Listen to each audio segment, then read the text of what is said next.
अस्सलाम वालेकुम। आज की वीडियो में हम करेंगे एक्सरसाइज 13 भी। ये है जी mathematics book 1 D1 7th edition जो न्यू एडिशन आया उस एक्सरसाइज है ये, और इसका हम करेंगे जी क्वेश्चन नंबर 1 करेंगे। और इससे जो पिछली एक्सरसाइज है एक्सरसाइज 13 है वो मैं पहले अपनी वीडियोस जो है उनमें करवा चुकी हूँ। उसका लिंक मैं डिस्क्रिप्शन में दे दूँगी। उसकी मैंने पूरी प्लेलिस्ट बना दी है। उसका लिंक मैं डिस्क्रिप्शन में दे दूंगी।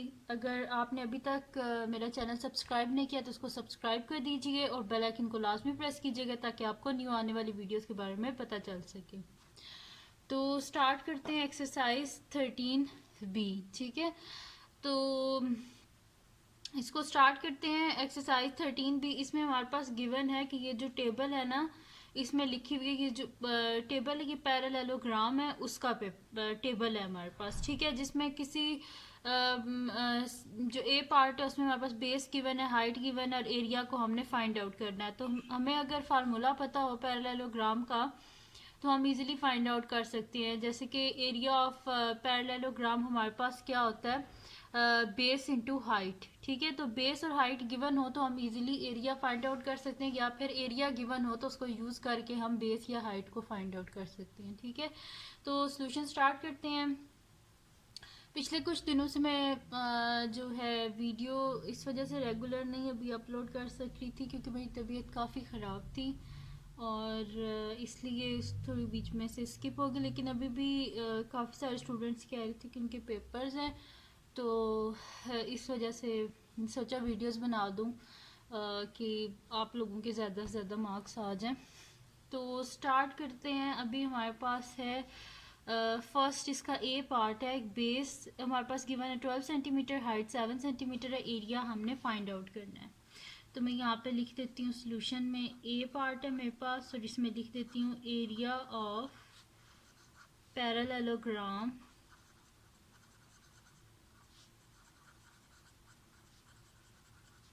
Is equals to base into height, यानी कि बेस मल्टीप्लाई बाय हाइट, या ऐसे साथ में ब्रैकेट में लिखने तो भी इसका मतलब होता है कि आपस में मल्टीप्लाई हो रही है। दरम्यान में क्रॉस का साइन लिखने तो भी मतलब होता है कि आपस में मल्टीप्लाई हो रहे हैं। तो area of parallelogram is equals to base क्या गिवन है ए पार्ट में 12 सेंटीमीटर और हाइट 7 सेंटीमीटर। तो बेस की जगह लिख दें 12 सेंटीमीटर और हाइट की जगह लिख दें 7 सेंटीमीटर।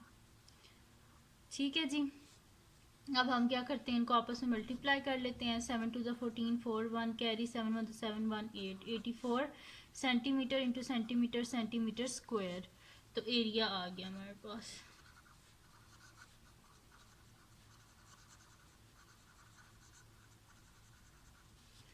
ठीक है, तो अब हम यहाँ पे टेबल में जो एरिया है वो लिख देते हैं। तो यहाँ पे हम लिख देते हैं एरिया जो कि आया है हमारे पास 84 सेंटीमीटर स्क्वायर। ठीक है, ये आ गया हमारे पास। अब हम इसका बी पार्ट करते हैं जिसमें हमारे पास एरिया गिवन है, हाइट भी गिवन है, बेस को फाइंड आउट करना है। तो ये फार्मूला लगाएंगे हम। बी पार्ट स्टार्ट करते हैं इसका। तो बी पार्ट है हमारे पास, इसमें भी ये लिखेंगे area of parallelogram is equals to, बेशक आप इस तरह लिख दें बेस मल्टीप्लाई बाय हाइट। ठीक है, ऐसे लिख लें या ऐसे लिखने की बात है। तो एरिया हमारे पास गिवन है 42, तो एरिया की जगह मैं लिख देती हूँ 42 metre square is equals to, base जो है वो नहीं गिवन तो बेस को एज इट इज़ रहने दें, मल्टीप्लाई बाय हाइट क्या गिवन है हमारे पास 6 मीटर्स, तो मल्टीप्लाई बाय 6 मीटर। ठीक है, अब हम क्या करेंगे कि बोथ साइड पे ना 6 से डिवाइड कर देंगे, 6 मीटर, और इस साइड पे भी 6 मीटर से डिवाइड कर देंगे। तो ये दोनों सेम टर्म्स हैं तो आपस में कट गई। तो हमारे पास क्या आ जाएगा, बेस इज इक्वल्स टू 6 7 42। ठीक है, और मीटर स्क्वायर है यानी कि 2 दफ़ा मीटर लिखा हुआ था, 1 मीटर इसके ये स्क्वायर से कट गया तो हमारे पास क्या आ जाएगा, पीछे खाली मीटर बच जाएगा। तो base is equals to 7 metres. ठीक है, तो ये इसका सेकंड पार्ट भी सॉल्व हो गया। ठीक है, जिसमें हमारे पास बेस क्या आ गया 7 मीटर्स। ठीक है, तो टेबल पे मैं लिख देती हूँ बेस की जगह 7 मीटर। ठीक है, अब हम इसका लास्ट पार्ट जो है वो स्टार्ट करते हैं, जिसमें हमारे पास बेस गिवन है और एरिया भी गिवन है। इन दोनों चीज़ों को यूज़ करके हमने हाइट को फाइंड आउट करना है। तो मैं यहाँ पे लिख देती हूँ सी पार्ट का सलूशन।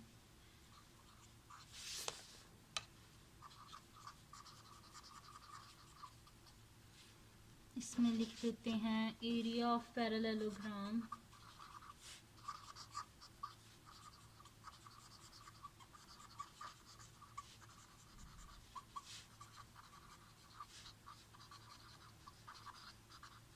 ठीक है जी, बेस मल्टीप्लाई बाय हाइट। तो बेस क्या है हमारे पास 7.8 mm, ठीक है, और हाइट हमें नहीं पता तो इसको एज इट इज़ रहने दें, और एरिया की जगह लिख दें 42.9 mm स्क्वायर। ठीक है, अब हम क्या करते हैं कि हमें हाइट चाहिए, तो हम इस वजह से क्या करेंगे, बोथ साइड पे 7.8 mm से डिवाइड कर देंगे। ठीक है, यहाँ पे भी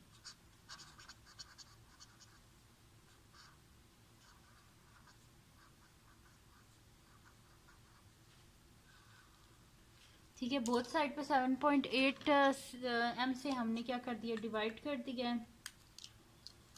यहाँ पे हमारे पास एक और m आई, सही है। अब ये दोनों आपस में कट गए, ठीक है, और यहाँ पे क्या हो जाएगा, 42.9 को डिवाइड कर देते हैं 7.8 से। 42.9 डिवाइडेड बाय 7.8, तो हमारे पास आ रहा है जी 5.5।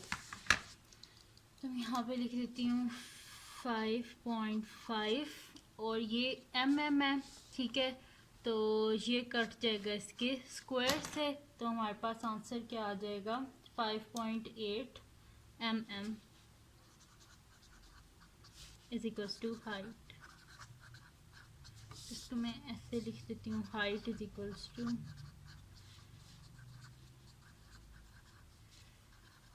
सही है जी। तो ये आ गया हमारे पास सी पार्ट का भी आंसर। ठीक है, तो फिर इसको हम टेबल में यहाँ पे लिख देते हैं 5.5।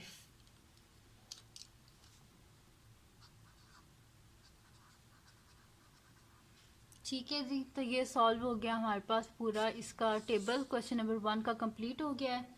तो अगर ये वीडियो आपको पसंद आई हो तो इसको लाइक कीजिएगा, मेरे चैनल को सब्सक्राइब कीजिएगा और बेल आइकन को लाजमी प्रेस कर दीजिएगा, ताकि आपको न्यू आने वाली वीडियोस के बारे में पता चल सके।